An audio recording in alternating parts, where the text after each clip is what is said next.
స్థాయి అధికారులు ఇద్దరు సస్పెండ్ చేశారు. ఇంత పెద్ద భూ స్కామ్ జరిగితే ఇద్దరు తహసీల్దార్లు సస్పెండ్. కలెక్టర్ గారు ఒక ప్రెస్ మీట్ పెట్టి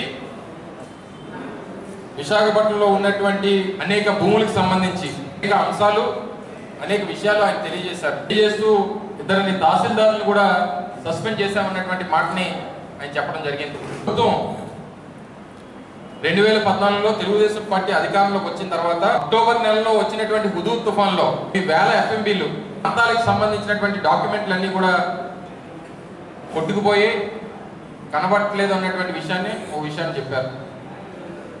ఈరోజు విశాఖపట్నం జిల్లాలో ఆయన ఇచ్చినటువంటి రికార్డ్స్ ప్రకారం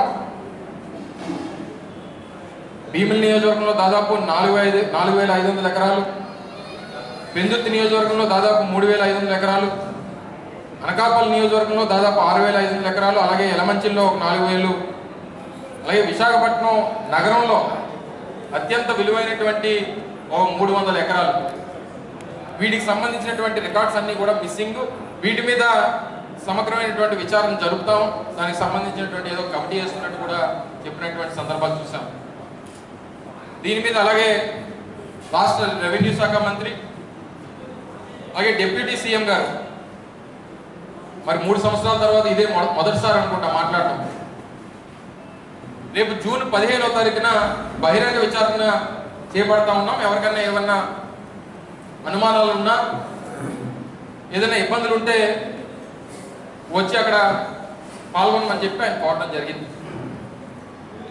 దాదాపు 5,000 నుంచి 10,000 ఎకరాలు విశాఖపట్నానికి సంబంధించి 25,000 కోట్ల రూపాయలు విలువైనటువంటి భూములు. ఇంత పెద్ద ఎత్తున ఒక స్కామ్ జరిగితే దీనికి కారణమయ్యి ఎవరో హత్య చేసినటువంటి వ్యక్తే వచ్చి కూర్చొని నేను విచారణ చేస్తానన్నటువంటి చందంగా ఎవరన్నా 100 గజాలు, 200 గజాలు, 300 గజాలు ల్యాండ్ గ్రాబింగ్ చేస్తే వాడికి ల్యాండ్ గ్రాబర్ అంటాం. అలాంటిది 5,000 పైచిలకు ఎకరాలు, దాదాపు 25 నుంచి 30,000 కోట్ల రూపాయలు విలువైనటువంటి భూములు ఎవరికి తెలియకుండా ఇద్దరు తహసీల్దార్లు, కింద స్థాయి వ్యక్తులు దీనికి సంబంధించి ఉన్నారన్నటువంటి మాట కలెక్టర్ గారు చెప్పడం చాలా శోచనీయం. 100కి 100% ఈ అతిపెద్ద భూ కుంభకోణం, విశాఖపట్నంలో జరిగినటువంటి అతిపెద్ద భూ కుంభకోణం ఈ రాష్ట్ర ముఖ్యమంత్రి గారి కనుసన్నల్లోనే జరిగింది.